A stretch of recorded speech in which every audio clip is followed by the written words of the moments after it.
Son costume de capitaine, Lucas, 28 ans, ne le quitte quasiment jamais. Sur le terrain, bien sûr, avec l'ASM Belfort, mais aussi dans son travail, où le défenseur dirige une toute autre équipe. J'ai en charge une équipe de salariés en insertion. Donc des gens avec des problématiques un peu diverses, des gens qui ont été éloignés de l'emploi pendant un certain temps, des gens qui ont des soucis d'addiction, alcool, drogue, jeu. Voilà, 16h45, fin de journée, on va se diriger pour la deuxième partie de journée à l'entraînement. Vite oublié la fatigue, le regard est déjà tourné vers dimanche et ce 16e de finale de Coupe de France face à Annecy. C'est pas un match de National 2 comme on a l'habitude d'en jouer tous les week-ends, donc évidemment qu'on a pas une appréhension, c'est pas une appréhension, mais une excitation, je dirais, supplémentaire. De l'excitation et de l'engouement chez les supporters belfortins, nombreux ce jour-là à s'arracher l'un des 3000 billets mis en vente. Ça vend un petit peu? Ouais, on est à 200, 210, 200. Déjà 200? Pour cet après-midi, aujourd'hui, on a eu du monde, c'est bien, c'est super. Alors ce sera plein dimanche?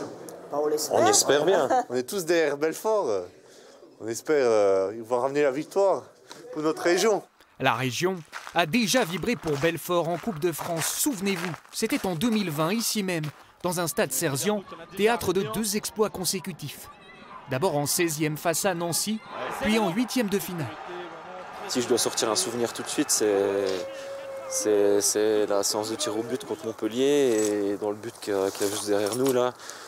Je vais tirer en 5e, mais si je rate, c'est terminé.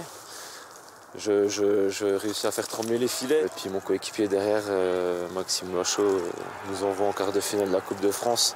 En attendant de revivre ces émotions, retour à la réalité pour le capitaine. Météo oblige, à 3 jours du match, il retrouve ses coéquipiers dans un gymnase quartier des Glacis. Bah voilà, les aléas d'un petit club amateur, quoi. Quand il tombe ces quantités-là de neige, bah on essaie de s'adapter. On va tâcher quand même de préparer sérieusement le match, même si c'est en salle et pas sur un terrain normal.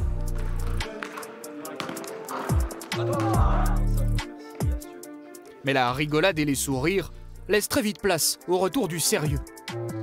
Il faut y croire, après il faut pas penser que ça va être jouable et facile. Ça sera un exploit si on gagne. Après on peut créer l'exploit et on en est capable. Belfort s'avance prudent, mais ne vous y trompez pas sur le terrain. Les Lions sont prêts à sortir de leur cage.